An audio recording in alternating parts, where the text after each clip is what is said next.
struggles. I know what's involved with getting money, and the worst part is the distribution. And I want to talk a little bit about that, how close you came with HBO, because that's really important. We just had somebody here from Warner Brothers, and she was talking about what you need now more than anything is a lawyer to contact a creative entertainment lawyer. Yeah. I mean that it's come to that, you know. I've been doing this a long time, and you used to, if you had a film like the one you had, everybody would be clamoring to put it everywhere. What I find so important about your film and what's important about your family, I don't think it's unique. And that's what I want people to understand.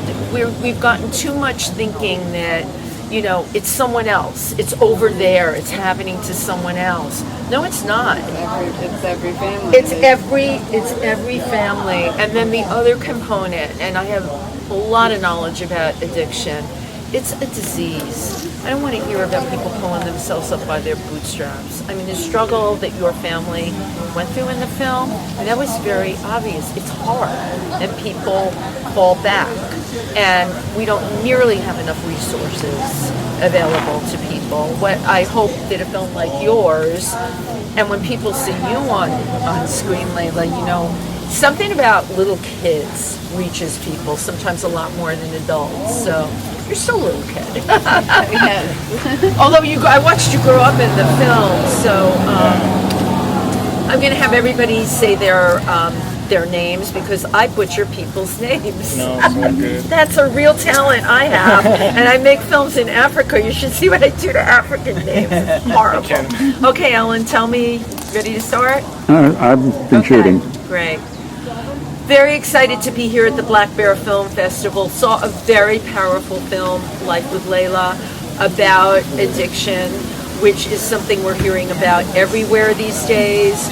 It's been around as long as time, but a lot more so now with the pandemic.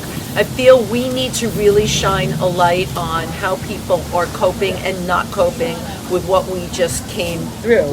It is no longer business as usual, and there's nowhere near enough setups for people that struggle with addiction.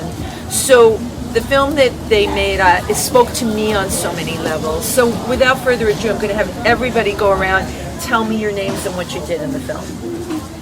I'm Mike Mee, the director-producer. I'm Ken Spooner. I'm the co-director, co-producer. I'm Caitlin Boris. I invited the producers into my life. It's showtime, Layla. You're on. You're the star. I'm Layla Miller, and I'm the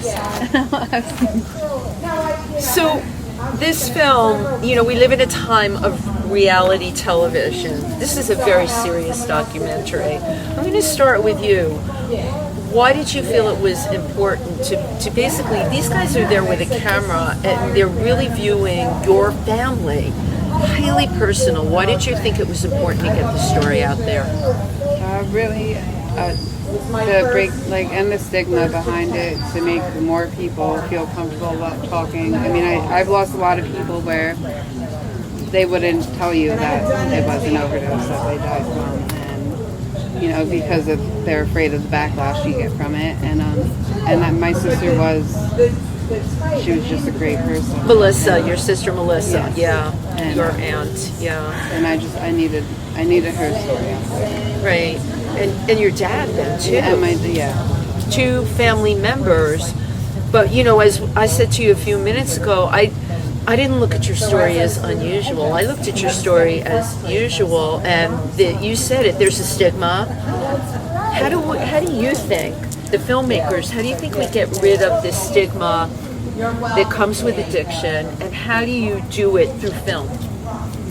One of you can take that first. I mean, it starts with just talking about it, and because there's so many people out there that are going through the same thing as you said, and you know, the fact that video and film is such a powerful tool to tell stories. And for me, I don't want to speak for Mike, but it's the only way that I know how to make an impact. I don't, film and, storytelling is something that we're pretty good at. And we know how, our goal is to, I guess he said it earlier, but we want to humanize people, and their story makes such a great impact as far as the audiences go, people that watch it, and they'll start to talk to people after watching it, and then they'll tell people about it. So it's just starting the conversation what we're trying to do here, you know. Do you feel that empathy is something that may be lacking in our society right now? That people are not empathetic? I think that the world needs to be a lot more empathetic Yeah, in general. If someone hasn't been through something, they have no idea the toll it takes. And I didn't either until we had an open lens into the Boris family's life. This was that's interesting. This was your first exposure. Yeah, I mean, I had known of people that have passed from overdoses. But it's over there. We read about it in the paper. Yeah, Someone I was had, one of those people, and you know, not that I didn't know people, because I did, but it didn't hit home yet. Right. And this sort of hit home for me for the first time because we spent so much time with them. So how do you think we take a film like this, and what is your vision to get it out there to make it hit home with people? Well, we're trying our best to get as many eyes on this as possible, and there's no right way to distribute a film nowadays. There's so many different avenues, and as far as the streaming services go, there's a need for content, and we're trying to tap into that. But this is our first feature-length film together, and as you enter the industry and you try to break down those doors, it's extremely difficult. And it's about who you know. Unfortunately, it's the hard truth. I have to agree with you 100%. It's all about who you know, and you know, that's what it comes down to sometimes. But we're still trying every day, and it's something that we can't give up on, because we spent 4 years filming something that was extremely personal to this family. Right.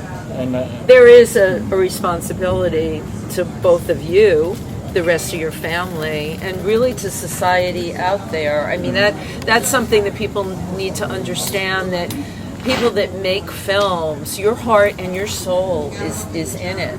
Okay, it's more than a product. oh yeah, All right, it's a lot more than a product, and you have to stay the course. And it is not easy now. I mean, 20 years ago, independent films, you could get them out there, and certainly at festivals, they would just, I love when people say this, it just gets picked up. Well, how does it get picked up? That was a brilliant film that you made, absolutely. thank you. How do you get that picked up? Something you said when you were doing your Q&A on stage really disturbed me, that you got as far as HBO, and and you had to, of course, revamp it, get it down. It was 94 minutes. That's another thing. It's got to fit into a certain time slot. But it was shelved for a different opioid film. I mean, as far as we know, but there could be plenty of other reasons why. Maybe it didn't fit in their box. Maybe it just wasn't something they were looking for. But this is a big problem. I Who's know. looking? What are they looking for? But here's the thing: is like at that level, it's a business. Right? It's a business, and we understand that as filmmakers now. Like it's something. It's more than the creative side. At that level, there's a lot of money involved. There's films that have, you know, bigger budgets in the millions that we can't even touch. But